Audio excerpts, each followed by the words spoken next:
Road map कह सकते हो, सारे इंपॉर्टेंट टॉपिक्स कह सकते हो। और फर्स्ट पार्ट आपका खत्म केमिस्ट्री, सेकेंड पार्ट में आएंगे फिर, ठीक है।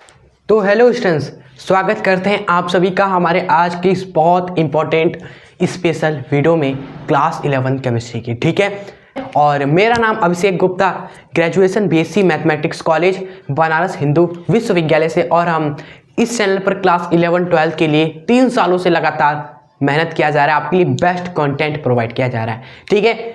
हमारे पास बस एक ही दिक्कत है, डिजिटल बोर्ड नहीं है, नहीं तो आपको और भी बेहतरीन तरीके से चीज़ें बताई जाती, लेकिन कंटेंट ज़बरदस्त मिलता है आपको यहाँ पर, क्योंकि आप आए हो अपने ही यूट्यूब चैनल एजुकेशन शस्त्र, ठीक है। तो ये वीडियो किसके लिए, ये वीडियोस क्लास 11 के स्टूडेंट्स के लिए है जो स्टार्ट करें केमिस्ट्री को पढ़ना, चाहे वो एग्ज़ाम के लिए पढ़ना स्टार्ट कर रहे हो, चाहे वो शुरू हुआ आपका 11th आपने शुरू हुआ 10th से 11th में केमिस्ट्री पढ़ना, जब आप स्टार्ट कर रहे हो उससे पहले ये वीडियो आपको देख लेना है, ठीक है। चाहे आप 12th में भी हो, केमिस्ट्री वीक है, स्ट्रॉन्ग बनाना है तो 11th का ही पढ़ना पड़ेगा।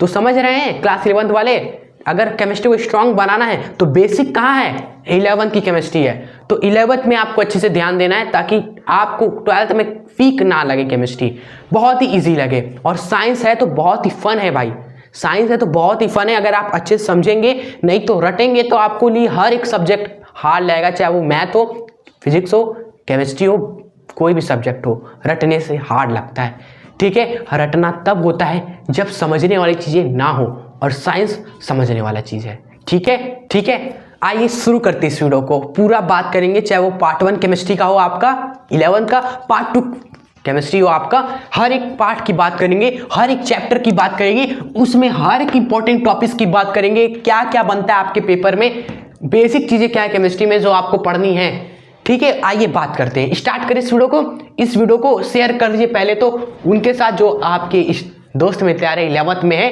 केमिस्ट्री स्टार्ट कर रहे हैं तो वो भी देख ले, नहीं तो स्टार्ट कर देंगे तो उनको कंफ्यूजन होगा, बाद में दिक्कत होगा, ठीक है। तो शेयर कर दीजिए जरूर से उनके पास, ठीक है। तो आइए शुरू करते हैं। देखिए जो 11th केमिस्ट्री है ना,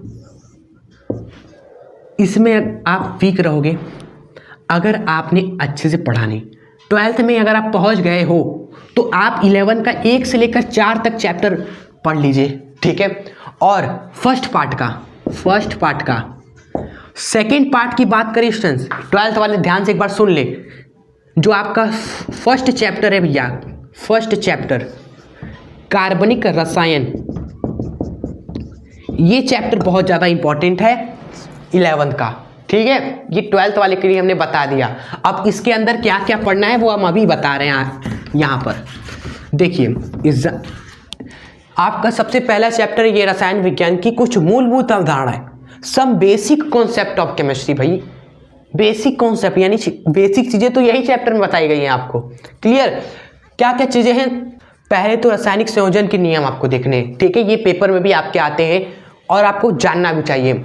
उसके बाद 1 से 30 तक जो परमाणु है ना, उनका क्रमांक याद होना चाहिए, परमाणु भार भी। उसके बाद अणु भार समझेंगे, मोलर द्रव्यमान आप सभी समझेंगे, मोल कॉन्सेप्ट क्या होता है, कैसे निकालते हैं स्टूडेंट्स, ये बहुत ज़्यादा पूछा जाता है पेपर में, ठीक है। और उसके बाद मूलानुपाती सूत्र, अणु सूत्र देखेंगे आप सभी, एंड उसके बाद सीमांत अभिकर्मक और मोललता और मोल प्रवाह, ठीक है। ये जो टॉपिक देख रहे हो ना, ये बहुत ज़्यादा इंपॉर्टेंट है, मूलानुपाती सूत्र एवं अणु सूत्र। इस पे न्यूमेरिकल आते हैं आपके पेपर में 5 नंबर के, हर एक साल आते हैं, क्योंकि मत हर एक साल आते हैं, अच्छे से पढ़ना है, ये वाला टॉपिक बहुत ज़्यादा इंपॉर्टेंट है। और ये भी बहुत ज़्यादा इंपॉर्टेंट है, इस पे भी न्यूमेरिकल आपके पेपर में पूछे जाते हैं।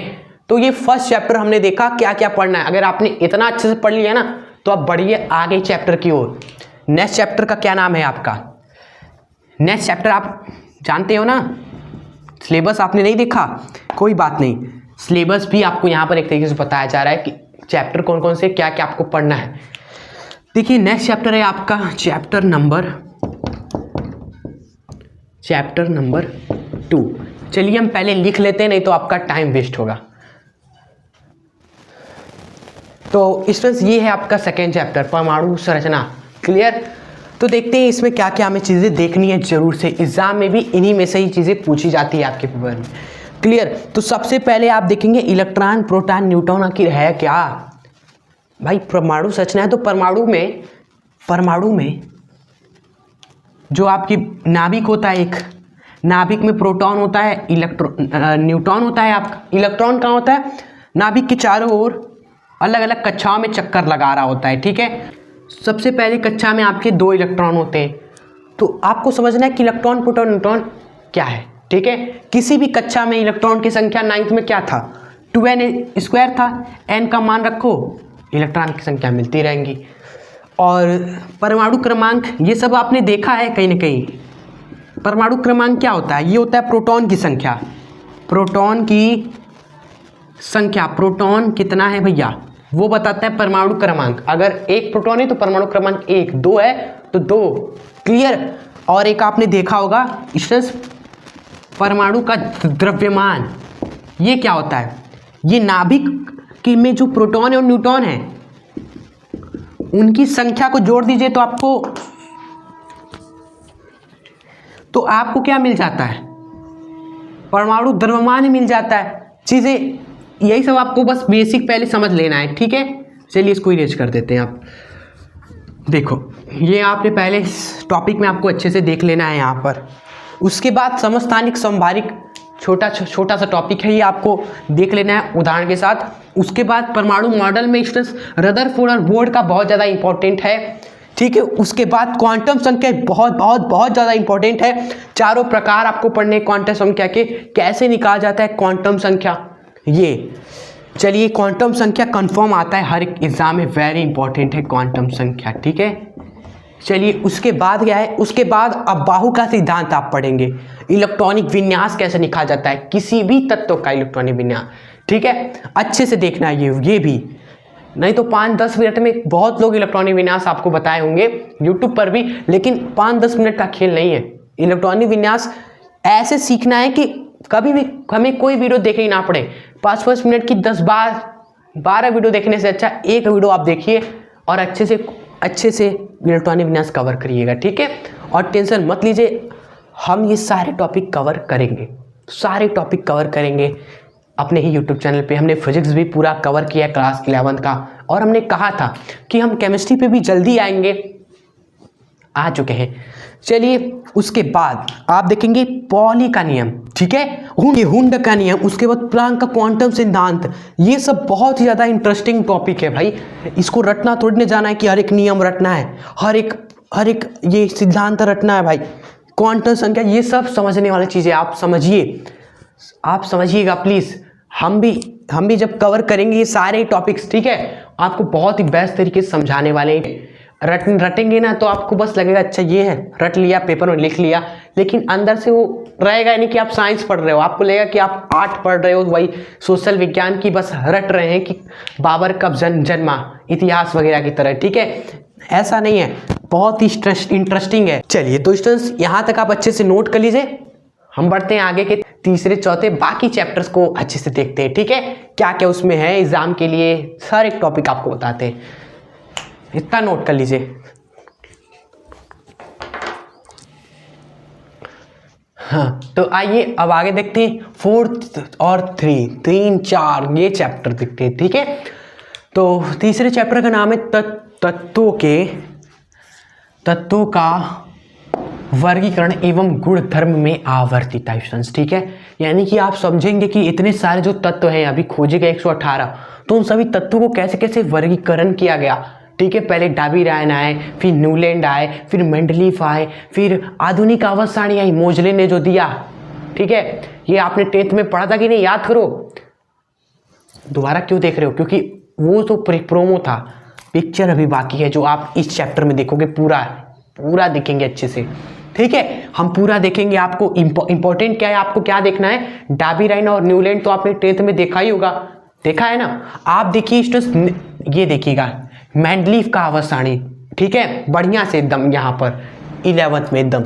और उसके बाद आधुनिक आवर्त सारणी आपको देखना है और उसको वहीं पर याद करना है, पूरा याद कर लेना है स्टूडेंट्स, ठीक है। ट्रिक से वो भी हमने बताया है, आवर्त सारणी याद करना, आपको याद करना है इस चैप्टर में आवर्त सारणी पूरा, ठीक है। ट्रिक से याद हो जाएगा।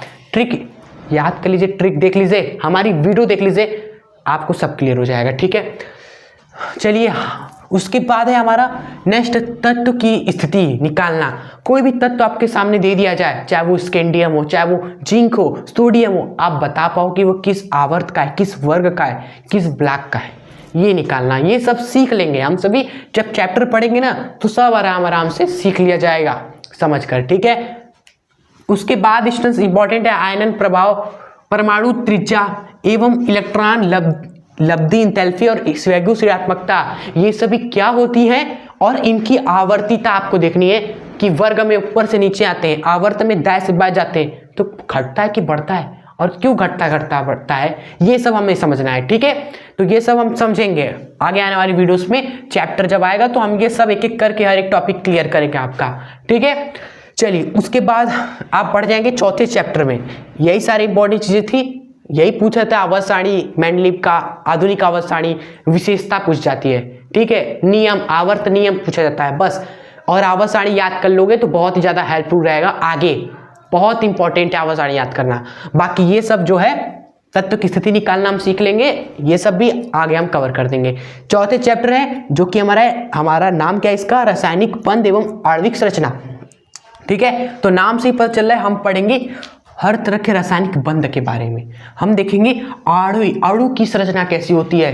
हमने H2SO4 दे दिया, उसकी संरचना बनाइए। हमने दे दिया NaCl, उसकी संरचना क्या है, आयनिक बंध बना रहा है। H2SO4, ये सारे कंपाउंड हम अच्छे से संरचना भी बनाएंगे, क्लियर। तो स्टार्ट कहाँ से करेंगे, हर एक टॉपिक को कैसे पढ़ना है, स्टार्ट करेंगे आप अष्टक नियम से, इसकी सीमा से। ये आपका पहला इंपॉर्टेंट टॉपिक है स्टूडेंट्स इस चैप्टर में। उसके बाद आप बंध देखेंगे, आयनिक बंध, सहसंयोजक बंध, उप सहसंयोजक बंध, डिटेल में समझेंगे कि आयनिक बंध क्या है, कैसे बनता है, सहसंयोजक बंध क्या है, कैसे बनता है, विशेषता वगैरह भी देखना है आपको, विशेषता भी, ठीक है। विशेषता या लक्षण एक ही होता है आपका। उसके बाद उप सहसंयोजक बंध कैसे बनता है, क्या है इसकी विशेषता, ठीक है। उसके बाद हम आगे बढ़ेंगे, लुईस संरचना बनाना सीखेंगे स्टूडेंट्स। ये सारे इंपॉर्टेंट टॉपिक्स है, इससे बाहर नहीं आएंगे भाई, ठीक है। आपके पेपर में सिग्मा एवं पाई बंध स्टूडेंट्स क्या होता है, इनकी संख्या निकालना पूछा जाता है पेपर में आपकी, ठीक है। VSPR सिद्धांत क्या होता है, ये भी बहुत ज्यादा इंपॉर्टेंट है ये चैप्टर में, ठीक है। उसके बाद संकरण, बहुत ज्यादा इंपॉर्टेंट टॉपिक है, संकरण क्या होता है, sp, sp2, sp3, ठीक है, sp3d, sp3d2, ये सारे संकरण आप देखेंगे हमारे साथ, संकरण निकालना भी आपको हम सिखाएंगे, ठीक है। यही सब आपको पढ़ना है। उसके बाद अनुनाद है आपका, अनुनाद क्या होता है, अनुनाद प्रभाव समझाइए। उसके बाद आणविक कक्षक सिद्धांत और खत्म चैप्टर, ठीक है। मन ना करे तो ये आप छोड़ सकते हो, एग्जाम में उतना ज़्यादा इंपॉर्टेंट नहीं है, लेकिन हमने ले लिया क्योंकि ये भी अच्छा कॉन्सेप्ट है आणविक कक्षक सिद्धांत का, ठीक है। पढ़ लीजिएगा जरूर से, टाइम हो तो, क्लियर। चलिए, अब हम आते हैं स्टूडेंट्स, 4 चैप्टर हो गए, 5वां और 6वां चैप्टर, और फर्स्ट पार्ट आपका खत्म केमिस्ट्री, सेकेंड पार्ट में आएंगे फिर, ठीक है। इतना आप स्क्रीनशॉट ले लीजिए। उसके बाद हमारा है चैप्टर नंबर 5, ऊष्मागतिकी चैप्टर, ठीक है। देखिए, फिजिक्स में भी ऊष्मागतिकी है, हम जानते हैं। फिजिक्स में और केमिस्ट्री में बस आधी आधी चीज़ें मैच करती हैं, ठीक है। हम आपको बताएंगे, पूरा क्लियर करेंगे, चिंता मत लीजिए। आपको क्या पढ़ना है केमिस्ट्री में स्टूडेंट्स, क्या है ना, निकाय और परिवेश की बात की जाती है। केमिस्ट्री में प्रथम नियम फिजिक्स के प्रथम नियम से थोड़ा सा अलग है, नियम अलग है, निकाय परिवेश की बात की जा रही है। हेस का नियम, एंथैल्पी, एंट्रोपी, ये चीज़ें बस क्या है, अलग है थोड़ी सी, फिजिक्स में बात नहीं की जाती है, ठीक है। तो आपको दोस्तों तो आप क्या करेंगे ना, सबसे पहले यहाँ तक की जितनी चीज़ें हैं ये दोस्तों अलग है, केमिस्ट्री में अलग से है, लेकिन इसके बाद जो आप देख रहे हैं ना, ये सब केमिस्ट्री और फिजिक्स दोनों में सेम है, ठीक है। तो आप क्या करिए, यहाँ से यहाँ तक पढ़ लीजिए, बाकी फिजिक्स में पढ़ लेंगे आप सभी, ठीक है। फिजिक्स में बाकी सब देख लेंगे, या फिर केमिस्ट्री में देख लीजिए, फिजिक्स में मत देखिएगा, ये टॉपिक बात वही है। तो क्या है हमारा स्टूडेंट्स, पहला है ऊष्मागतिकी निकाय क्या है, प्रकार क्या है, ये पेपर में पूछा जाता है आपके, ठीक है। पूछा जाता है ऊष्मागतिकी निकाय किसे कहते हैं, प्रकार बताइए, खुला निकाय, बंद निकाय, विगलित निकाय क्या होते हैं, उदाहरण भी दीजिए, ये सब कुछ। उसके बाद ऊष्मागतिकी के नियम सारे देख लेंगे आप सभी, जो भी है शून्यांक, प्रथम, द्वितीय, तृतीय नियम, और ये हमने एक वीडियो में पूरा कवर किया है। ये सारे टॉपिक्स हम बता दिए हैं पूरे अपने चैनल पे, लेकिन हम दोबारा बोर्ड पे आपको कवर करेंगे और भी बेस्ट तरीके से, ठीक है। आइए, उसके बाद हम देखेंगे एंट्रोपी, उसके बाद हेस का नियम, ये सब पूछा जा चुका है, बहुत इंपॉर्टेंट टॉपिक से सारे। एंथैल्पी क्या होती है, किसी भी अभिक्रिया की एंथैल्पी कैसे निकाला जाता है, ये भी इंपॉर्टेंट टॉपिक है। उसके बाद ये सब तो सेम है। ऊष्माधारिता, विशिष्ट ऊष्मा क्या होती है, विशिष्ट ऊष्माधारिता, विशिष्ट ऊष्मा बातें की है, और रुद्धोष्म और समतापी प्रक्रम क्या होता है, और सीपी और सीवी में संबंध डिस्टेंस, ठीक है। ये चलिए, तो ये हो गया ऊष्मागतिकी। अब हम चलिए पढ़ते हैं अपने चैप्टर नंबर 6 साम्य अवस्था चैप्टर में, ठीक है। आइए, आइए अब हम देखते हैं अपना चैप्टर नंबर 6 साम्य अवस्था, ठीक है। और ये साम्य अवस्था एक बहुत ही इंपॉर्टेंट चैप्टर है आपका, और उसमें ये सारे इंपॉर्टेंट टॉपिक्स है जो हमने निकाले आपके लिए। इन्हीं से ही आपके पेपर में क्वेश्चंस आते हैं हर एक साल। ऐसा कोई भी टॉपिक नहीं है जिससे एग्जाम में क्वेश्चन नहीं बना हो, इसलिए ये बहुत ही ज़्यादा इंपॉर्टेंट है। और इस चैप्टर को पूरा अच्छे से अगर आपको पढ़ना है एक वीडियो में, तो एक 1 शॉट वीडियो हमने बनाई थी इस चैप्टर पे, इतना इंपॉर्टेंट चैप्टर था इसलिए। तो एक 1 शॉट वीडियो थी 1 घंटे प्लस की, आप सर्च करके पढ़ सकते हैं एक बार में, एक वीडियो में सारी चीज़ें, ठीक है। चलिए, वैसे अभी आप शुरू कर रहे हो 11th, तो आप हमसे जुड़े रहें, आगे हम आने वाले वीडियोस में ये सारी चीज़ें कवर करेंगे, ठीक है। चलिए, तो कौन कौन सी चीज़ें देख लीजिए। अनुत्क्रमणी उत्क्रमणी की विक्रिया पहला, दूसरा है सक्रिय द्रव्यमान, सब छोटे छोटे भी टॉपिक है बहुत। आपका द्रव अनुपाती क्रिया का नियम हो गया, वेग स्थिरांक, केसी को लिखना सीखना है, केपी को लिखना सीखना है, और केपी केसी में संबंध। फिर लास्ट शीतले का नियम बहुत ज़्यादा इंपॉर्टेंट है, ये तो हर एक साल आते हैं आपके पेपर में।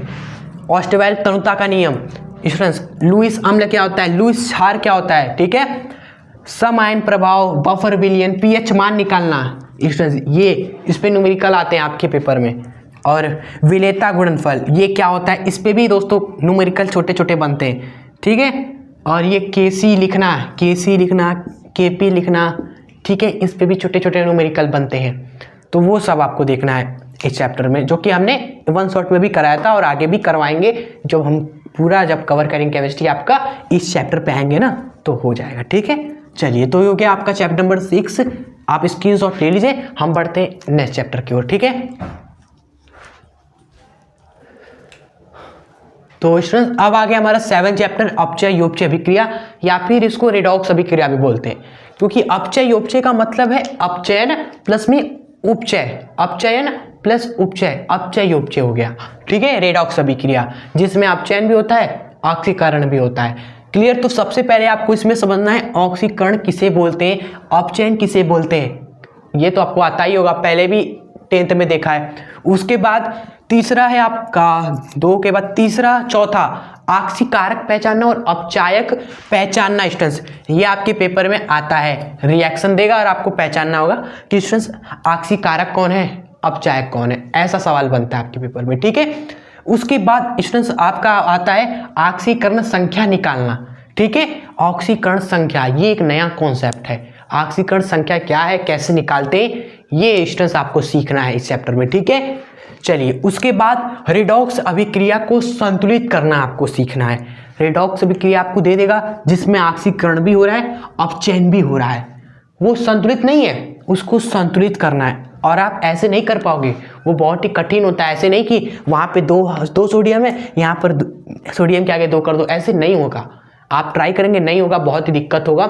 इसलिए हम अलग से एक विधि यूज करते हैं, आयन इलेक्ट्रॉन संख्या विधि और ऑक्सीकरण संख्या विधि, इससे संतुलित करते हैं। और पेपर में भी 5 नंबर में क्वेश्चंस बनते हैं, हर एक साल बनते हैं स्टूडेंट्स, इसलिए गौर करिएगा।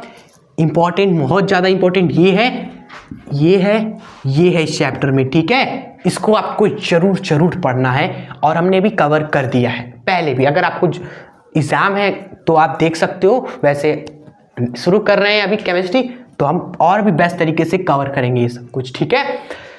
पेपर में ऐसे ही आएगा, रिएक्शन दे देगा और आपको कहेगा कि आयन इलेक्ट्रॉन संख्या विधि से संतुलित करो, या फिर ऑक्सीकरण संख्या विधि से संतुलित करो। तो इसलिए दोनों सीखना है हमें, ठीक है। चलिए, तो ये हो गया चैप्टर नंबर 7 तक। अब हम पढ़ेंगे, ये इतना पढ़ने के बाद भैया ये पार्ट नंबर 2 चल रहा है, आपको बता दें ये पार्ट नंबर 2 चल रहा है आपका केमिस्ट्री का, ठीक है। और ये पहला चैप्टर था उसमें। अब हम देखेंगे दूसरा चैप्टर कार्बनिक रसायन, ठीक है। चलिए, जो आपका चैप्टर 8 है ना, चैप्टर 8, चलिए लिख देते हैं पहले।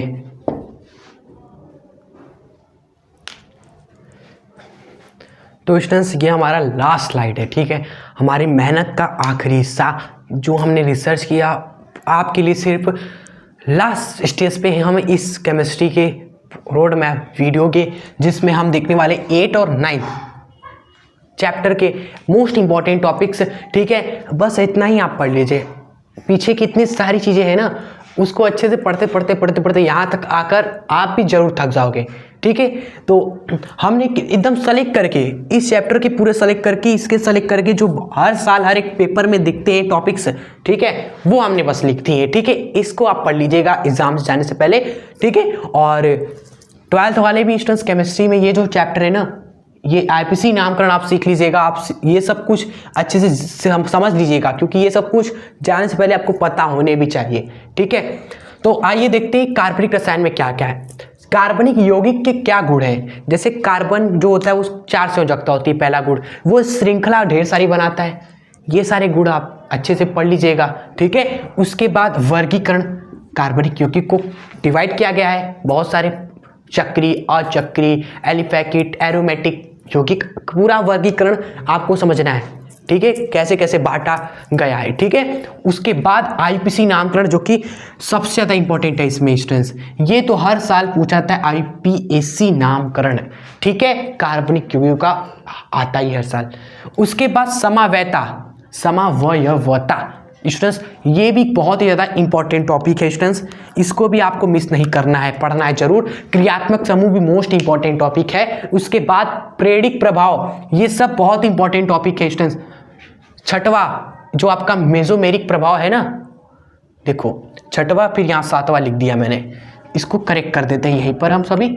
7, फिर ये हो गया 8, फिर ये हो गया 9, फिर 10, ठीक है। तो जो आपका छठवा है टॉपिक मेसोमेरिक प्रभाव, ये भी बहुत ही ज़्यादा इंपॉर्टेंट है, ठीक है। ये सब पूछे गए हैं काफ़ी बार पेपर में, इसलिए। और मुक्त मूलक प्रभाव स्टूडेंट्स, कार्बन कटायन, ये सब भी बहुत ज़्यादा इंपॉर्टेंट है। 2-2 नंबर में आते हैं ये सब, 2-2 3-3 नंबर में आते हैं, छोटे छोटे हैं ना, 2-2 नंबर में आते, लेकिन आते हैं आपके पेपर में, ठीक है। चलिए, और कार्बोकटायन को कार्बोनियम आयन भी बोला जाता है पेपर में, तो बात एक ही है, ठीक है। इसलिए हमने दोनों लिख दिया, कार्बोकटायन पूछे या कार्बो आनायन पूछे, बात एक ही है, ठीक है। उसके बाद इलेक्ट्रॉन्स नहीं अभिकर्मक, आप देख लीजिएगा, छोटा सा 2-3 लाइन में है। उसके बाद नाभिक नहीं अभिकर्मक क्या होता है वो आपको देख लेना है स्टूडेंट्स, ठीक है। तो इस चैप्टर में आपको बस इतने ही, जो सारे के सारे टॉपिक है ये बहुत बहुत इंपॉर्टेंट है। ये सब आपके पेपर में रिपीट होते हैं, हर एक साल में रिपीट होते हैं, हमने देखा है, ठीक है। तो आपको पूरा पढ़ लेना है, पूरा, ठीक है। उसके बाद चैप्टर नंबर 9 हाइड्रोकार्बन में स्टूडेंट्स ज़्यादातर नियम पूछे जाते हैं। नियम, मार्कोनी-काफ का नियम, वुर्ज अभिक्रिया बताइए, रिएक्शंस पूछ दिया, फ्रीडल क्राफ्ट अभिक्रिया पूछ दिया आपसे पूछता है एरोमेटिकता क्या होती है स्टूडेंट्स, क्लियर, एरोमेटिक यौगिक किसे बोलते हैं। और हकल का नियम एक आता है, और एक हम ऐड कर देने हैं स्टूडेंट्स, जो कि है हमारा स्टीफन का नियम, ठीक है। ये भी आप देख लीजिए, अच्छा होगा, ठीक है। स्टीफन का